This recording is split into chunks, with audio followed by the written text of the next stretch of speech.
Mukama ebazibwe bantu ba Katonda abalungi mbabuuzaako mu linnya lya Mukama waffe Yesu Kristo era nga nzikiriza nti n'obubaka bwa leero ojja kubaako ky'oyigamu era nga tetunnaba na kutandika obubaka bwa leero tusooke tusabeko. Mukama waffe Yesu Kristo ow'ekisa weebale nnyo olw'ekirabo eky'obulamu ky'otuwadde okubeera nga tukyali balamu, otuwadde akakisa tusobole okubeera nga twenenya. Bangi si balamu olunaku olwaleero naye nga tekwali kusalawo kwabwe.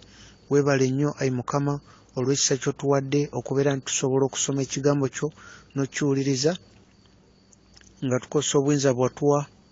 Tusumula bamalayika ogenda okutwala obuyinza mu famire zaffe, mu mikwano gyaffe, eri abo abaasalawo okubeera balabe baffe. Tusumula bamalayika bagenzi batwala obuyinza mu bulamu bwabwe ne famire zaabwe n'emirimu gye bakola. Malayika asobole okuggyawo zonna entegeka z'omulabe n'obwakabaka obw'ekizikiza, buli kimu kisobole okugenda nga okwagala kwo we kusalawo Mukama. Era tusumula ekisa kya Mukama kibeere nabo wonna we bali, mu ndowooza zaabwe, mu mitima gyabwe. Tubabika ekisa kya Mukama waffe Yesu Kristo era nga tusumulula omuliro gugende gwokye ezo zonna entegeka omulabe z'alina eri obulamu bwabwe n'eri famire ya buli muntu ali wansi w'eddoboozi lino olunaku olwaleero. Bino byonna tubisaba mu linnya lya Yesu Kristo Mukama waffe. Olwaleero ngenda kwogerako ku bintu bibiri. Ngenda kwogerako ku ngeri gye tusobola okugenda mu kubeerawo kwa Mukama Katonda, era ng'ekirala nja kwogerako ku nnaku enkulu, okusinga nja kwogerako ku lunaku olwa Krisimansi. Olwaleero waliwo omuntu omu gwe nadde njogerako naye, omuweereza wa Mukama, n'ambuuza ku kintu ekikwata ku lunaku olwa Krisimansi era nalwo ngenda lwogerako. Naye kansooke njogere ku engeri gye tuyinza okugenda mu maaso ga Mukama, kubanga omulabe Sitaani asibye ekikookolo ky'amaanyi ku nsi n'abantu b'ensi n'abalina endowooza y'ensi oba endowooza y'eddiini. Omulabe Sitaani alina ebintu by'atulaze ku maaso ne byefaananyiriza okubeerawo kwa Mukama Katonda. Ne tulaba ebibumbe, ne tuwanyisa ebifaananyi, ne tubiwanyisaamu ekitiibwa kya Mukama n'okubeerawo kwa Mukama. Naye gwali eyawuliriza, leero nina obubaka obulungi obukulaga engeri gy'oyinza okutuuka mu maaso ga Mukama Katonda wo eyatonda eggulu n'ensi, oyo gw'ogenda okusisinkana olunaku w'oliba ovudde mu bulamu bw'ensi eno. Okusookera ddala kansooke nkujjukizeeko nti bwe tulaba mu ndagaano enkadde, nnabbi wa Katonda Musa bwe yalinga agenda okuweereza Mukama oba okusisinkana Mukama, tulaba nti baali balina ennyumba ya Mukama, nga balina ekifo we basinziza Mukama, nga balina ekifo we bakolera ssaddaaka, nga waliwo ekifo kwe bakolera ssaddaaka. Maaso ga kwegamba ssaddaaka bagyokyanga bwokya, ssaddaaka gye walinga oleese omuntu okwayo nga bagyokya, naye nga mu maaso g'ekyo ekifo we bakolera ssaddaaka abatte bateekawo amazzi ag'okunaaba mu ngalo. Kale ate mu maaso g'amazzi ago we waabeeranga eyalibadde nga tenti, nga mu tenti omwo mwe mwali ekifo ekitukuvu mu bitukuvu, nga mwe mulina ekifo ekitukuvu. Era nga nnabbi wa Katonda Musa we yamalanga okuwaayo ssaddaaka wano amaze okwokya ssaddaaka, n'agenda wali n'anaaba mu ngalo, ate oluvannyuma n'ayingira mu tenti ewali ekifo ekitukuvu. Naye nga ne mu tenti mwalimu ebifo bibiri ebyawuliddwa, nga waliwo asooka n'awaddako awatukuvu mu batukuvu. Kati ekyo kye yakolanga olwaleero kirina ekifaananyi kye kituwa mu mwoyo, kubanga ekyo kye yakolanga kyali kikiikirira omwoyo, nga kikiikirira body, soul ne spirit, nga kitulaga nti yasooka kubeeranga mu body, n'abeera mu soul, n'abeera mu spirit, era nga Katonda yayogeranga naye ng'ali mu spirit, era Katonda yamulindiranga mu spirit. Naffe olwaleero Katonda tulina musinza nga tuli mu mwoyo, kubanga Katonda mwoyo. Era tujjukire we tulaba mu kitabo kya Genesis chapter 1 verse 26, watulaga nti Katonda yatonda omuntu mu kifaananyi kye n'ekikula kye. kati ekikula kya Mukama Katonda, ekikula kya Katonda waffe mwoyo, kye kikula kye Katonda waffe mwoyo. Era ng'onaamanya ekikula kyo oba ekikula kyaffe engeri gye twatondebwamu, tulina okusooka tutegere ekikula kya Mukama Katonda. Tulina okusooka tutegere ekikula kya Mukama Katonda. Bwe tulaba mu kitabo kya Genesis chapter 2 verse 7 watulaga nti Katonda n'akola omuntu mu nfuufu. Ekyo kiwandiiko nakyo kijjukire bulungi, Katonda yakola omuntu mu nfuufu. Ate tulaba Genesis chapter 3 verse 14 omuntu ng'amaze okwonoona, Katonda awa ekibonerezo omulabe Sitaani, amuwa ekibonerezo amugamba ajja kutambuzanga lubuto lwe era ajja kulya nfuufu. Kyenva nkugamba kino ojjukire nti wali tulaba Genesis chapter 2 verse 7 Mukama n'akola omuntu mu nfuufu ye bode, ate wali Mukama agamba omusota ng'ekibonerezo ajja kulyanga nfuufu. Kyengezako kulaga nti omulabe Sitaani ayina obusobozi okulumya omubiri. Sitaani ayina obusobozi kubanga omuntu yakolebwa mu nfuufu gwe mubiri guno. Ate omulabe Sitaani bamugamba ajja kulyanga nfuufu. Kati ekyo kikulaga nti omulabe Sitaani asobola okukosa n'okulumya n'okutta omubiri. Naye ate Katonda mwoyo, era gwe oli mwoyo, iffe naffe tuli mwoyo. Kati bwe tuba nga tuli mu mubiri, omulabe Sitaani aba alina obuyinza otukola kyonna ky'ayagala, naye bwe tubeera mu mwoyo talina buyinza. Naye bwe tuba nga tuli mu mubiri asobola okukola kyonna ky'ayagala n'okutta. Katonda waffe mwoyo, bwe tuba mu mwoyo olwo tuba tuli mu kikula kya Katonda kye yatutonderamu. Kubajjukira ngeza kukubuulira otuuka otya mu kubeerawo kwa Mukama Katonda, n'obeera mu maaso ge n'oyogera naye, ate naawe n'oba ng'omanyi ddala waali wano era ayogera nange. Katonda mwoyo.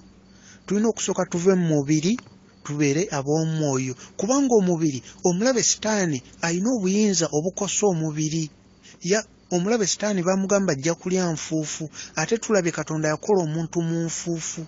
Omubiri, dimoni zitawaanya omubiri, zigukosa, zikusobola okugutta n'ogwonoona. Naye bwe tuba nga tuli mwoyo, Sitaani talina busobozi bukwata ku mwoyo, obwo buyinza tabuyina. Ekyo ekikula eky'omwoyo Sitaani takirina, wabula ffe tulina ekikula eky'omwoyo, ekikula kya Katonda. Kati nga oyagala okubeera mu kubeerawo kwa Katonda olina kusooka kumanya obeera otya ow'omwoyo, n'oba nga toli mu mubiri, kuba omubiri omulabe Sitaani gwakosa. Omuntu omulaba nga teyeeraliikirira Sitaani nga tamutya, kitegeeza omuntu oyo aba atambulira mu mwoyo era ng'akimanyi etteeka ly'omu mwoyo. Omubiri n'omwoyo bya njawulo. Bw'oba otambulira mu mwoyo Sitaani talina kyakkola, kuba ye Sitaani obusobozi n'obuyinza baabumuwa ku mubiri naye si ku mwoyo. Ate ogwo omubiri gwe tufa ne tuleka wano ku nsi, omwoyo Sitaani tasobola gukwatako era tagwinaako buyinza. Naye ye akosa mubiri. Kati tulina okusooka tumanye ekikula kyaffe eky'omu mwoyo, kuba Katonda mwoyo, naffe tuli mwoyo. Katonda okumulaba, okubeerawo kwe tulina kubeera nga tuli bantu ba mwoyo, kuba tumulindira mu mwoyo. Ngera steps ziri bwe ziti, oba emitendera gye tuyitamu okugenda mu kubeerawo kwa Mukama. Ekisookedde ddala nga bwe tulaba mu ndagaano enkadde nti Musa yasookanga kusaddaaka ng'agenda okubeerawo mu kubeerawo kwa Mukama. Yasookanga kusaddaaka, n'anaaba mu ngalo, n'alyoka ayingira mu tenti.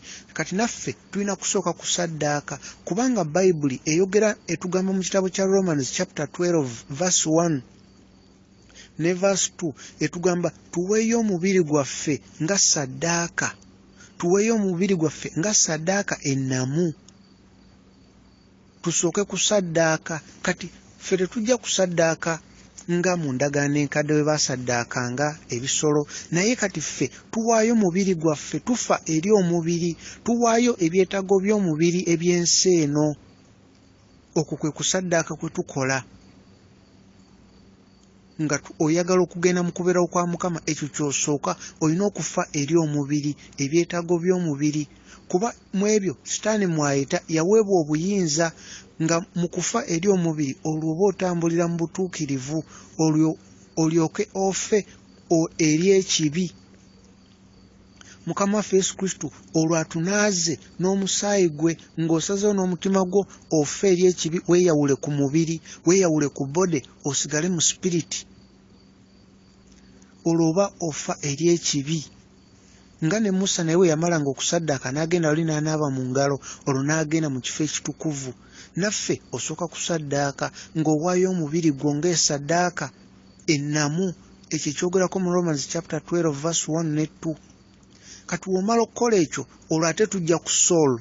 Olwo bode oba osobodde okufa mu bode n'ofa eri ekibi, olwo ojja mu soul. Kati omulimu gwa soul ogusinga obukulu, soul ye worshipinga, okutendereza, okusinza kuva mu soul, soul ye worshipinga. Nga tunakuwa worship Mukama, okusinza kwe yeetaaga.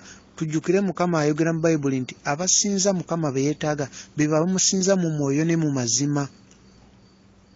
Bwe tuba nga tukyali mu bode naye nga tusinza Mukama kyokka nga tukyali mu bode, okwo okusinza kuba tekugenda eri Mukama, kubanga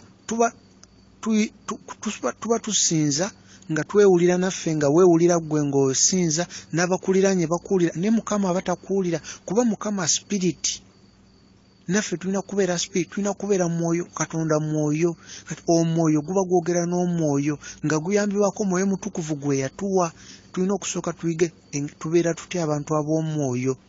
Bwe tulaba mu kitabo kya Zabbuli chapter 42 verse 1 ne 2, bwe tulaga soul ye worshipinga, worship eri mu soul. Kuba wotandika okusinza omwoyo go, soul yo ewutandika okuwulira ennyonta ey'okusinkana Mukama Katonda.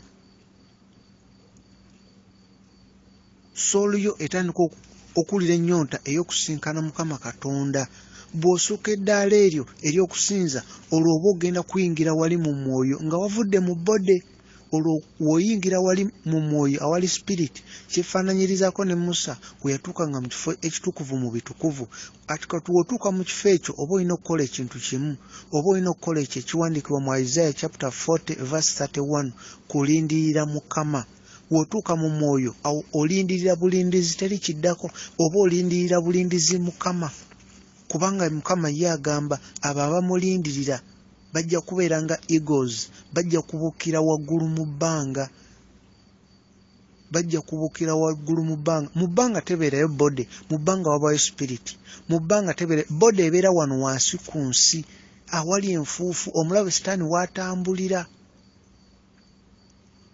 Kati bwe tuba nga tuli mu spirit, awo we tusobola okubuuka mu bbanga. Nga tuli mu spirit we tusobola okubuuka mu bbanga, Mukama asobola tukozesa ate mu ngeri ey'enjawulo. Bwe tuuka mu spirit, olwo oba osinza oba olindirira bulindirizi Mukama olabe, kuba w'omulindirira ye yakujja ku ddaala erimu n'akusitula n'akuteeka ku ddaala eddala. Kati bwe tuba nga tufa eri omubiri, tuba tusobola okubeera abalamu mu mwoyo. Tulina okufa eri omubiri. Ng'oyagala okugenda mu kubeerawo kwa Mukama, olina okufa eri omubiri, eri ebyetaago eby'omubiri. Okukemebwa kwonna omulabe kwaleeta akuyisa mu mubiri, naye talina kyayinza kukola mwoyo. Omubiri, ebyokwegomba by'omubiri, tulina okufa eri ebyo. Naye bwe tuba nga twagala genda mu kubeerawo kwa Mukama Katonda, naye nga tukyayagala nnyo ebintu by'ensi, amasanyu g'ensi, ebintu by'ensi nga bwe bigenda mu maaso, naffe twagala tubeere ng'abantu b'ensi. Ate Mukama tuba tetugenda kugenda mu kubeerawo kwe, kuba Katonda mwoyo. Tulina okusooka tubeere omwoyo, tubeere abantu ab'omwoyo. Omwoyo sitaani tayinza gulumba, sitaani alumba mubiri. Mukama waffe mwoyo era ayogera na mwoyo, ne Mwoyo Mutukuvu gwatuweereza mwoyo ayogera na mwoyo. Tulina kuyaayana kubeera abantu ab'omwoyo. Ekimu ku biyinza okuyamba okufa eri omubiri, kubeera ng'osaba mu mutima nguga Mukama, zijambo by'otayagala onteekemu omwoyo gwo, okwagala kuno obulamu bwo. Ekyo kigenda kukuyamba okubeera nti ekyo kituyamba okubeera ntukuuma ebirowoozo byaffe. Omulaba obutaleeta ndowooza mbi munda mu ffe, omulaba agenda okujja asanga tusaba. Ekyo kijja tuyamba okukula mu mwoyo. Bwe tunaakula mu mwoyo kijja tuwanguyira okubeera mu kubeerawo kwa Mukama. Kyekijja tuyamba n'okukkiriza kwaffe okukula. Tulina okufa eri omubiri mu bufunze, kutambulira mu butuukirivu. Bw'okola ensobi ne weenenya mangu nnyo, kubanga okubeera nga tudda emabega tekisanyusa Mukama. Bwe tuba nga katugeze ensobi ebaddewo mangu nnyo naawe weenenya, ate ne mu mutima muli owulira nga kikulumiriza, owulira mu mutima nga kikulubiriza, nga kugamba owulira nga ddala alidde Mukama Katonda wo olukwe. Tutambulire mu butuukirivu, twenenye. Era oba obulira enjiri ey'okwenenya, ey'okutambulira mu butuukirivu. Ekintu ekirala kye ngenda okwogerako ky'ekintu eky'ennaku enkulu, oba kati nga ennaku olwa Christmas.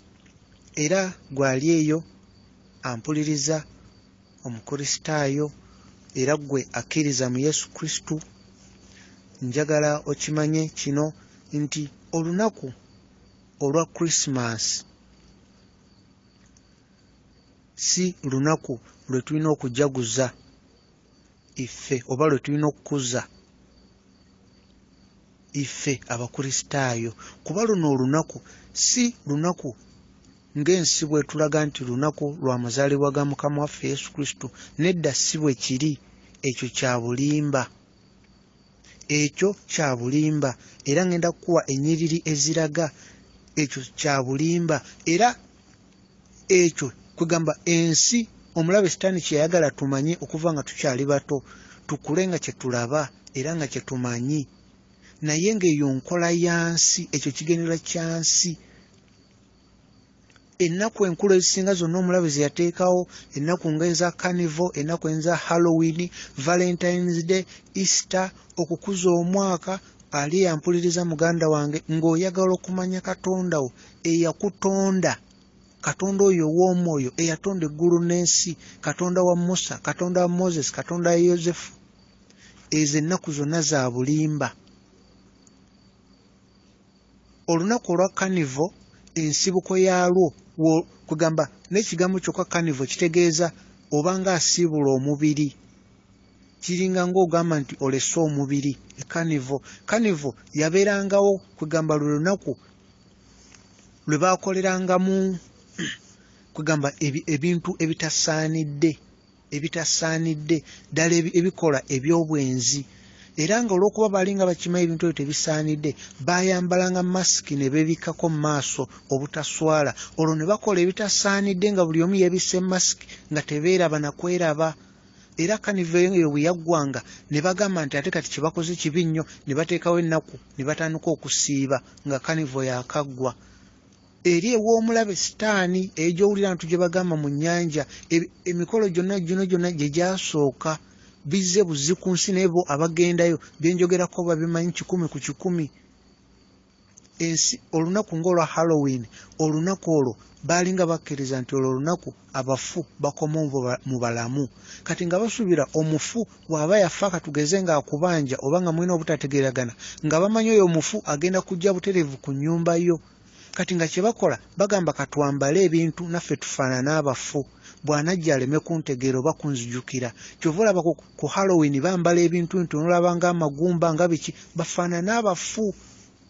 Naye nga ezo ennaku buli lunaku lwabanko dimoni ey'enjawulo nga gye bakolera emikolo kwolwo olunaku, ng'era bye babuulira mikolo ki gye balina okukola. Carnival, Halloween, Valentine's Day, ezo kala ze bambala red ne black, ezo ekala z'obwakabaka bwa Sitaani. Red etegeeza musaayi, era tebambala red ndala yenna, wabula red y'omusaayi yennyini, ne kala enzirugavu black etegeeza bwakabaka obw'ekizikiza. Era olwo dimoni gye babasinza kwolwo olunaku, era yeewa amateeka mikolo ki gye balina okukola. Era ezo dimoni zibeera ku nsi nga zirawuna, nga zirambula ziraba abantu ab'enjawulo abali okukuza ennaku zaazo, nga buli kintu ky'okola kwolwo olunaku okukuza olwo olunaku oba ogenda mu ndagaano ne dimoni eyo, naye gwe oba okikola mu butamanya, naye ng'obutamanya tebukugisaako musango. obutamanya era tebukugisaako musango. Kati n'olunaku lwa Christmas olunaku lwa Christmas wolukuza gwe kennyini luba lukugatta ne dimoni eyo gye basinza kwolwo olunaku. Olwo olunaku lwa Christmas lulina dimoni yaalwo egyowulira abantu baga nti bagenda mu nnyanja wa eyo dimoni bakimanyi era bagiraba. Era sitaani abeereyo n'aseka kubanga bangi omulabe yatuteerawo bye tulaba naffe tugoberere ebyo era tukkirize ebyo naye nga si mazima. Eyo nkola yansi era ebyo bwe bulinga kugamba bya buwangwa bya nsi eno era ekyo kiggulawo enzigi n'amadirisa eri omutima gwo omulabe sitaani najja okutta okubba n'okuzikiriza. Mu kyaki ya sitaani Satanic Church waliyo kalenda ennaku ezo zonna baziwandiikako n'ensibuko yaazo entuufu era baba sitaani babeera baseka. Abo abantu abagenda ne basinza sitaani bye bintu bye basomesa ne babagamba mulabe bali abagamba tebasinza sitaani ennaku ze bagulumiza eno sitaani yazitandikawo. Ebyo ebintu babasomesa abasinza sitaani babibabuulira ne babalaga n'ensibuko yaabyo era ne bababuulira omulabe eyabiteekawo era ne babagamba abo abakristaayo basinza katonda gwe batamanyi. Basinza katonda gwe batamanyi. Okuteeka ku Christmas tree mu nnyumba oba okola ndagaano na sitaani oba okola kuba katonda yakitugaana. N'osoma Jeremiah chapter 10 verse 3 katonda ayogeramu okugenda n'otema omuti n'ojja n'oguteekako ebintu ebimasamasa n'ogusinza gwe tokiraba nti kwe kalombolombo ka Christmas tree. Ne bw'osoma Amos chapter 5 verse 21 Mukama ayogera kwezi ennaku ez'eddiini eb'emikolo gy'eddiini Mukama tabyagala. Amos chapter 5 verse 21 ne bw'osoma Jeremiah chapter 10 okuva ku verse 1 okutuuka ku verse 5 Mukama atugamba tuleme okuyiga engeri n'obulombolombo bw'ensi oba obw'amawanga eby'abantu ebyatondebwa abantu. Oyinza okugamba nti ddiini ne ddiini bw'osoma ekitabo kya James chapter 1 verse 27 Mukama agamba eddiini ekigambo religion agamba kyekyo okulabirira. Mukama bw'osoma ekitabo kya James chapter 1 verse 27 Mukama eddiini agamba nti kwe kulabirira bamulekwa ne bannamwandu n'okweyawula ku bintu by'ensi eno eyo kyayita eddiini Mukama bw'obanga wato ekigambo ekyo kiyita ddiini. Era wetula mu kitabo kya Yokaana John chapter 15 verse 19 Mukama atugamba nti ffe tetuli bantu ba nsi eno. Tetuli bantu ba nsi eno. Singa twali badde ba nsi eno ensi yali yagadde kwegamba ekyayo. Mukama waffe Yesu Kristo abamuwakanya baali bannaddiini kubanga bo baali bamanya amateeka ga Musa ate ye nga byabagamba balaba byawukana kubiri era be bamuwakanya be bayagala n'omukuba amayinja. Wetutula mu kitabo kya Mark chapter 7 verse 9 Mukama atugamba nti tuteeka ku bbali ebiragiro bye wabula ffe ne tugoberera obuwangwa bwaffe ffe nga ffe. Wetutula mu kitabo kya Mark chapter 7 verse 8 Mukama atugamba nti tulese ebiragiro bye ne tugoberera obuwangwa n'obulombolombo ebyateekebwawo abantu obuntu. Wetufuna mu kitabo kya Mika chapter 6 verse 16 era Mukama addamu n'atugamba nti tugoberedde obuwangwa era naye ajja tuwaayo eri okulimbalimbibwa okwo. Mukama akituddiramu. Kasita ogamba omuntu nti Merry Christmas gwe oba oli mu kusinza oyo katonda w'omusana oyo katonda w'omusana gwe basinza ku Christmas. Kyenjogerako nkimanyi abagenda mu nnyanja bakimanyi edimoni gyeri era kwolwo olunaku eba esanyuka nnyo okusaddaaka kwonna kwe bakola mu nsi yonna kuba kugenda eri dimoni eyo era yo yeeyita katonda w'omusana. Omutwe gwayo eba eyakayakana ng'omuliro kwegamba nga kulinganga kwegamba abakristaayo baako omuliro ku mutwe kati eri demoni ekola ekyefaananyiriza ekola kugamba ekyali badde ng'ekicupuli nayo mbu balabe ng'eyako omuliro ng'abakristaayo bwe babeera mu mwoyo kati nayo ku mutwe gwayo eteekako engeri y'omuliro ebuzeebuze naye nga eyo demoni gye basinza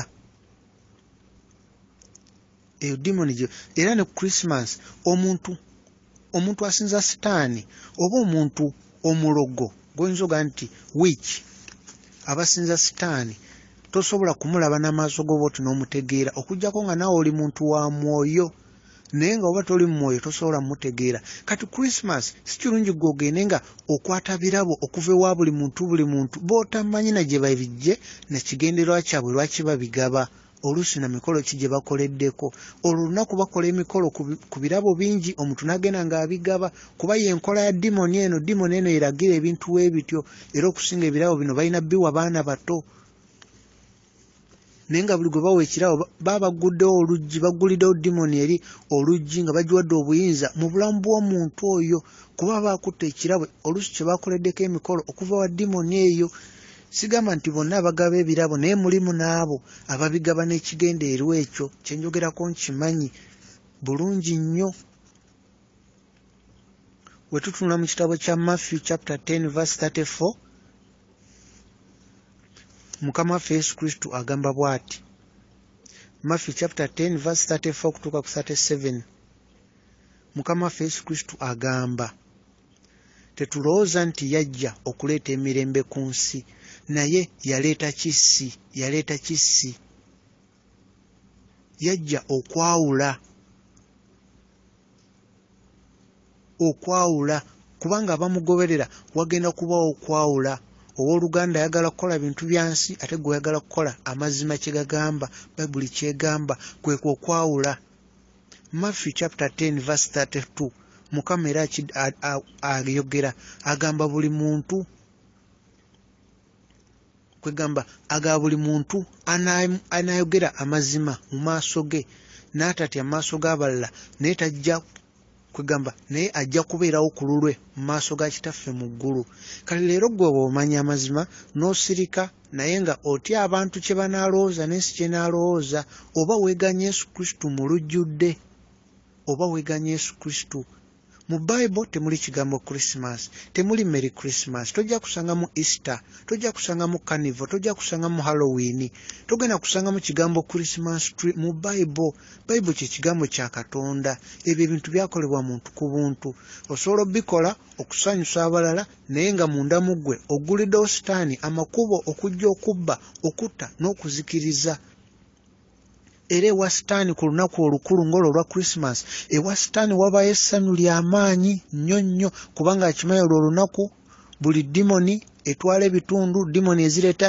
emizimu ng'egyo egy'okwetunda kunywa mwenge kutta amanyi olwo olunaku obubenje era kugamba olwo olunaku demoni sitaani aba akimanyi olwo olunaku abantu bagenda kujja mu kyaki oluddayo lw'eggulo ate bagende mu birala ate bagende bamusinze kati ewa sitaani gabeera masanyu era nabo baba mu kujaguza eyo Christmas byenjogerako ge mazima era kye kibeerawo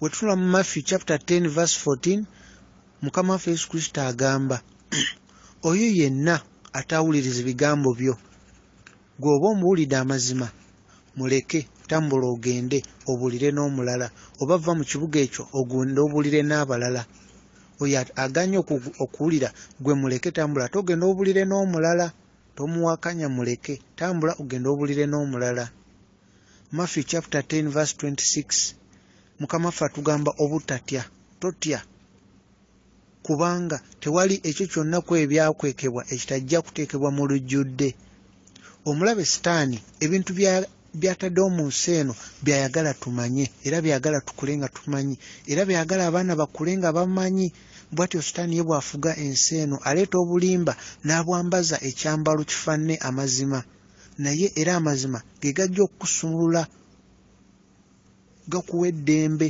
amazima kati amazima ogategedde olunaku olwo lwansi lwateekebwawo bantu bansi omulabe sitaani yali ku nsi eno yafuga ensi eno n'ebigi kwegamba yaweebwa obuyinza okuviira ddala mu ggulu.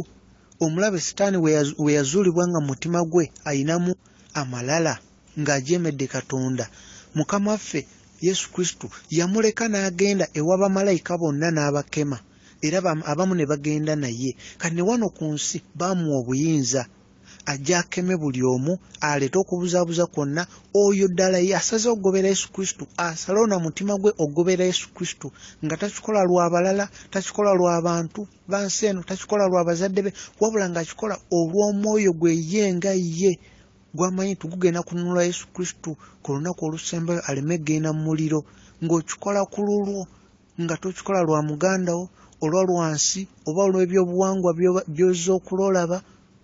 Olunaku lwa Krismasi si lwa Katonda, era mu Bayibuli teruliimu, era olunaku lwa Sitaani, era olunaku kwegamba ne dimoni kwegamba nga bwe ffe tugaba ekigambo ky'omwoyo ne kikuzaamu amaanyi n'okukkiriza ko ne kweyongera, ne Sitaani ayinayo kwegamba abasabirira spiriti ezo, spiriti ezireeta obwenzi, okunywa omwenge, biragalalagala, ebintu nga kwetunda, nabo babeereyo ku nnaku ezo nga lwa Krismasi, babeera baaliyo nga balina bye balaamiriza kwolwo olunaku abantu bakolere ddala obwenzi n'okutta n'obubenje bubeewo, nabo babeereyo nga boogera ebintu byabwe.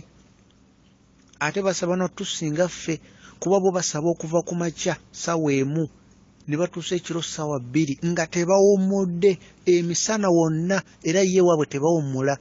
So nga ffe newaffe okusaba obusabi okumala essaawa nnamba tuwulira nga mutuufu tukooye, ne bo basaba obutakoowa, ewa Sitaani teri kuwummula.